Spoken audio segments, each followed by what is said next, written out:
Welcome to the Ancestral Findings Podcast. Today, we continue our story of the lost treasure of Francis Wainwright with Chapter 8, Where the Horseshoe Led Them.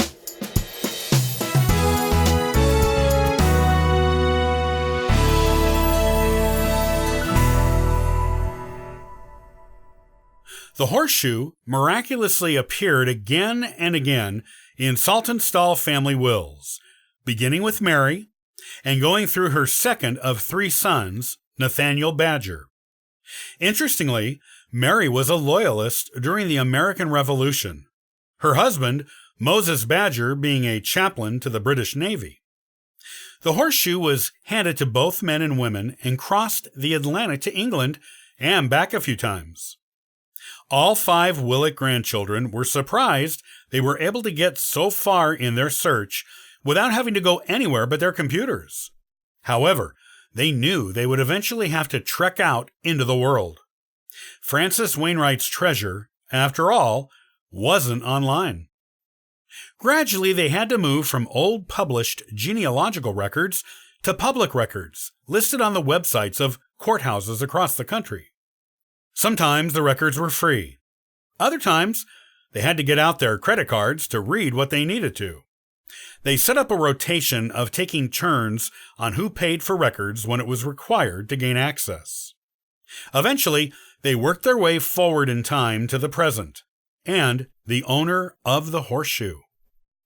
Ellen Morris Milton, a 12-time great-granddaughter of Francis Wainwright, living in Sacramento, California. According to the will of her late mother, she inherited the horseshoe about 15 years ago. "Do we have to go all the way to California?" James asked, stroking his chin. "It's all the way across the continent, about as far away as you can get from Boston and still be in the country." "Let's try calling her first," Christine suggested. "I can look up her number on whitepages.com. Maybe she will send us a picture of the horseshoe." "No one said we had to handle it in person to get the information we need from it.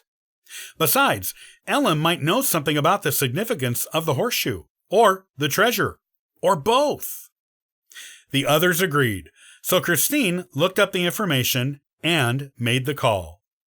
James, Adam, Grace, and Emily all gathered around her as she put the phone on speaker so they could all hear the conversation. "Hello?" A female voice answered the phone.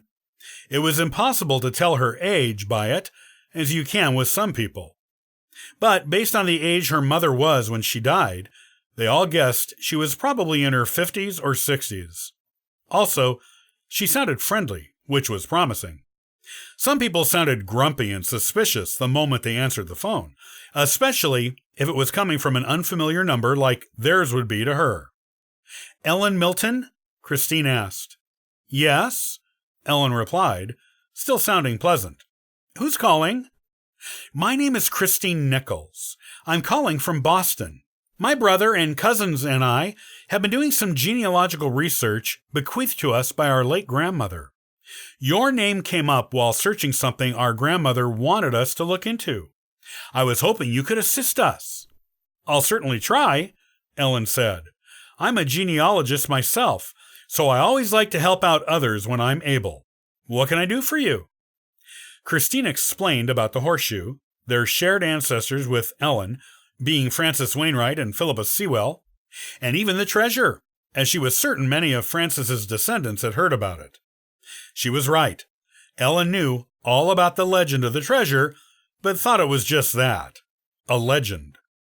Discovering it might be real, and that generations of their family had put considerable effort into finding it, was a surprise to her. "I'll be happy to send you a high-quality photo of the horseshoe," Ellen said eagerly. "I've always known how important that thing was to our family, and also knew it came from Francis and Philippa. I've read the inscription many times, and I can say I don't know if there is anything in it you could consider a clue, but with all the research you've done and the work of your ancestors you have at your disposal, maybe it will mean something to you. All I ask in return is that if you do find the treasure, please tell me what it is and where you found it, with a picture of it. I'm not making any claims on it. This is your search. I just want to know if the legend is real. and what the answer turns out to be for my own family records. You've got it, Christine readily agreed. They exchanged phone numbers and emails, then hung up. A few minutes later, Christine checked her email inbox. A message from Ellen waited with an attachment. "This is it," Grace whispered excitedly. With a click of her mouse, Christine opened the file. On her large, high-definition monitor, a crystal-clear picture of a horseshoe appeared. It was slightly rusty in some places, but was otherwise clean and looked almost new. Some brown paper with fold marks in the background told them where it was kept most of the time, away from the elements and possible damage by children or natural disasters. The Saltonstall branch of the family obviously took good care of it over the centuries. On the front of the horseshoe, in flowing old-fashioned script, was the inscription, going from one end of the shoe, up over the curve, and down to the other end. A second photograph of the back of the shoe proved the inscription was only on the front. The back looked like any other horseshoe.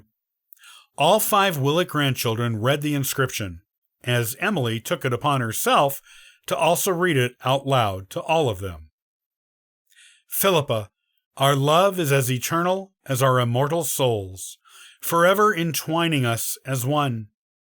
If you ever search for my love, it is in the most precious jewel I keep in my chest. You know where to find it. Your loving husband, Francis." The Willett grandchildren glanced at each other, confused. "Well, what does that mean?" Emily asked, echoing the sentiments of the group.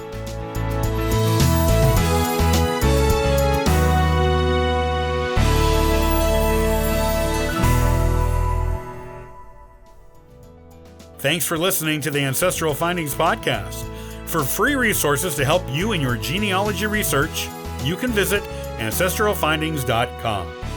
Happy searching!